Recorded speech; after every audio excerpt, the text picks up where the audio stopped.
How many of you know the quote by the infamous Maya Angelou? Do the best you can until you know better. And then when you know better, do better. Raise your hands.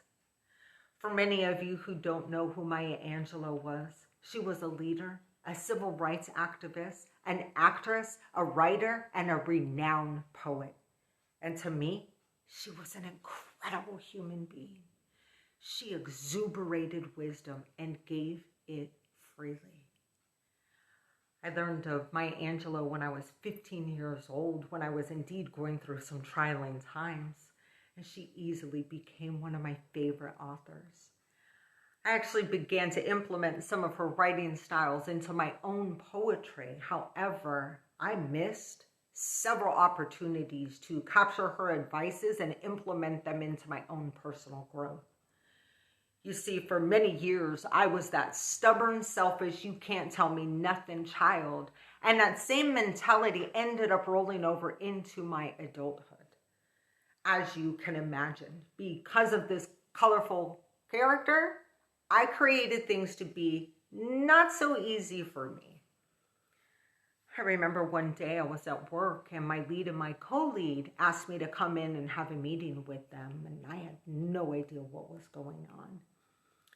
These two women, I had developed a great relationship with them, and they had become my good friends outside of work and inside of the workplace as well. When I walked into the room, I remember looking at their faces and it being very clear to me that this was not going to be a party for me. And indeed it wasn't. They were about to deliver some news to me that would indeed surprise me. I'm not going to get into the details of the conversation, but what I am going to reveal to you is that the conversation revolved around me not accepting corrective criticism or accountability. Now, because they were my friends and my coworkers, they took the opportunity to bring this issue to my attention so I could be aware. And I'm sure they wanted me to change. Throughout the next couple weeks, I really began to focus on the blessing in this situation because I really believe if they weren't my friends trying to help me, that situation could have ended up being a lot different. Wouldn't you agree? I began to really focus and pay attention to my attitude, my behavior, my reactions, my tone, and my work ethic. And I realized through their corrective criticism, their intention was for me to do better. But something happened inside of me, and I didn't want to just do better, but now I wanted to be better.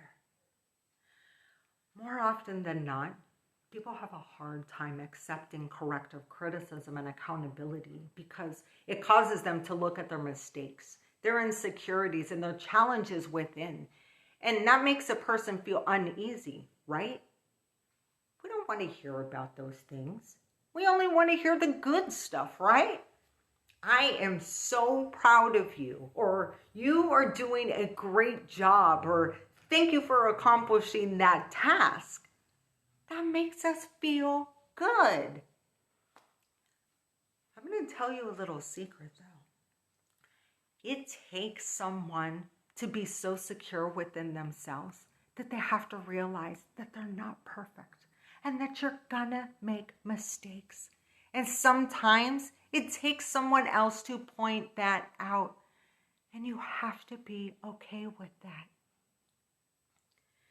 This particular situation is a perfect example to not withhold from yourself the opportunity to grow. We can indeed learn of something that we need to improve on, but there's another step. We need to take action, hence do.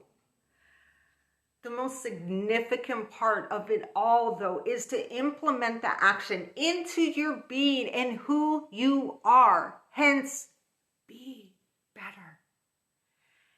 Now, how many people are ready to look deep within?